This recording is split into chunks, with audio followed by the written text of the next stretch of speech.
Kung titingnan maigi itong mga bato, rock formation sa gilid ng dagat ay mga man-made. Ito ay mga gawa ng mga Japanese noong World War II o Imperials. Dahil ito ay may mga cutting siya at iba-iba ang mga hugis. Kung makikita natin ito sa gilid ng dagat, pag malakas ang high tide, itong upuan na bato. Hindi na mahalata dahil may mga palaban na siya, at ito naman na anchor lock o parang barko o tinatalian ng barko ay yan nga bato. Dito, ito yung harapan na mayroon kuweba dyan. Dito sa taas, sa front, kung makikita natin, ito yung bundok na nakaharap doon sa anchor rock na bato. Ayan yung tunnel doon sa unahan. Ito yung front niya. May mga itong basag-basag na malalaking bato na nakapiles. Ang tawag dito ay loose trap rock. Pag yan ay nagalaw ay magbabar down. At mayroon doon sa taas isang kahoy at may parang agila. Ito ay year ng mga Japanese noong World War II. Dito sila nagdaon na dito sa lugar.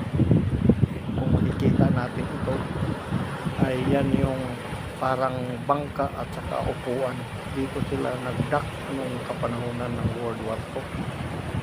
At kung makikita natin itong mga batong na nakatambak na parang pyramids, ito ay meron din sa baba. Makikita natin itong mga butas sa front. Ito doon ng upuan na bato o rock. Kung makikita natin ito na malalaking rock ay ito yung mga butas. Ang ibig dito ay secret comfort room sa isang tunnel. Diyan sa kabila, sa left side, nakita natin kanina, yun ang lagusan ng tunnel papunta sa bundok. Pag high tide ay nasa level ang tubig.